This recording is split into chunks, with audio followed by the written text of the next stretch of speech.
अब पद्मानंद काला अपने सम्मानित दर्शकों के सामने, विशेषकर मातृशक्ति के सामने देवत्व निर्माण कार्यक्रम के अंतर्गत हम देवियाँ कैसे बने, ये कार्यक्रम प्रस्तुत किया जा रहा है।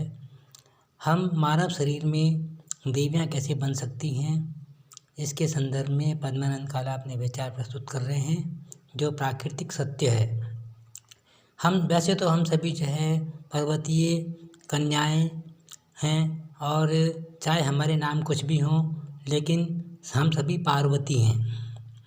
पार्वती शब्द का अर्थ पर्वतस्य अपत्यम इति पार्वती है। संस्कृत में टाप प्रत्यय होता है।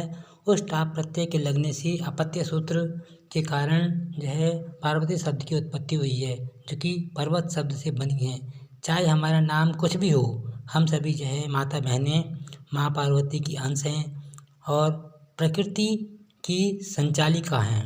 इसलिए प्राकृतिक रूप से वैसे ही हम देवियों के अंश हैं। लेकिन इस मानव शरीर में हम साक्षात देवी कैसे बने, इसके लिए आपके समक्ष विचार प्रस्तुत किए जाते हैं। हमें देवी बनने के लिए सबसे पहले मानवीय दुर्गुणों का परित्याग करना होगा, जो हमारे मानव जीवन में राग, द्वेष, ईर्ष्या, छल, कपट, परनिंदा, प्रिय लगने वाली वस्तुओं का, मनोवांछित प्रिय लगने वाली वस्तुओं का परित्याग कम थोड़े बहुत तो चलेगा, लेकिन आवश्यकता से अधिक प्रिय लगने वाली वस्तुओं का परित्याग करना पड़ेगा। लोभ, क्रोध, मोह और अहंकार, इन मानवीय दुर्गुणों का परित्याग करना पड़ेगा। जो व्यक्ति इन मानवीय दुर्गुणों का परित्याग कर देता है, वह साक्षात ईश्वर बन जाता है। इसके पश्चात हमारे जीवन के अंतर्गत, हमारे मन के अंतर्गत देवी के ये गुण विद्यमान आने चाहिए। ये गुण हमारे अंदर समाहित होने चाहिए। नंबर 1, क्षमा, श्रद्धा, दया, संतोष, ममता, करुणा, स्नेह, वात्सल्य, नम्रता, सज्जनता। समस्त कार्य करते हुए ओम का मन ही मन ध्यान करना। अपने गृह कार्यों को नहीं छोड़ना चाहिए। ध्यान, धारणा और समाधि, ये सभी अवस्थाएं हम अपने कार्य करते हुए कर सकते हैं। ईश्वर भी ऐसे ही अपने समस्त कार्य करते हुए ध्यान, धारणा और समाधि करते हैं।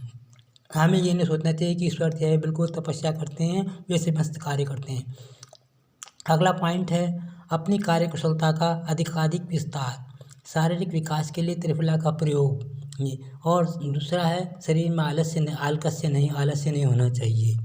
समस्त गृह कार्यों करते हुए ओम का मनी मन स्मरण।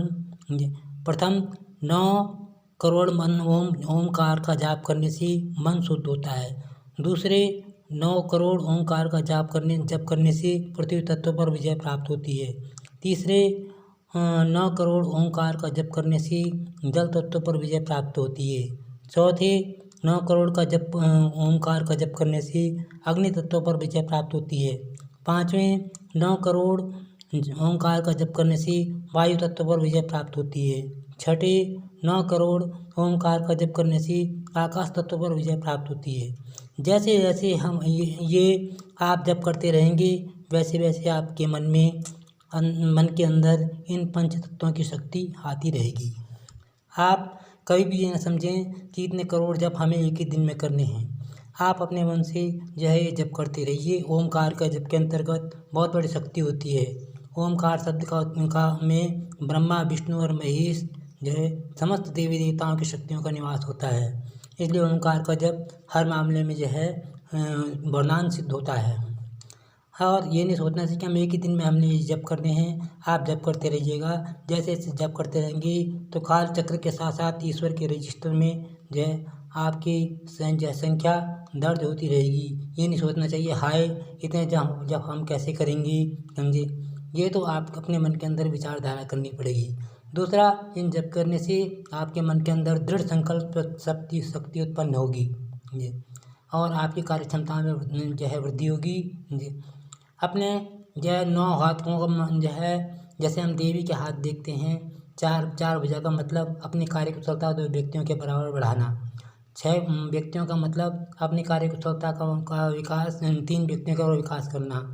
8 भुजाओं का मतलब अपनी कार्यकुशलता का मतलब का विस्तार 4 व्यक्तियों के बराबर कार्यकुशलता का विस्तार करना। 10 भुजाओं का मतलब 5 व्यक्तियों के बराबर अपनी कार्यकुशलता का विस्तार करना।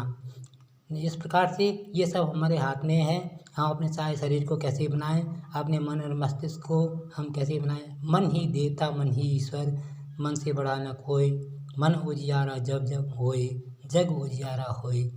इसी प्रवचन इसी वक्तव्य के साथ पद्मानंद काला अपना यह वक्तव्य समाप्त करते हैं। आशा है आप इससे लाभान्वित होंगे और वास्तव में आप इस मानव शरीर के अंतर्गत ही साक्षात देवी बन जाएंगे।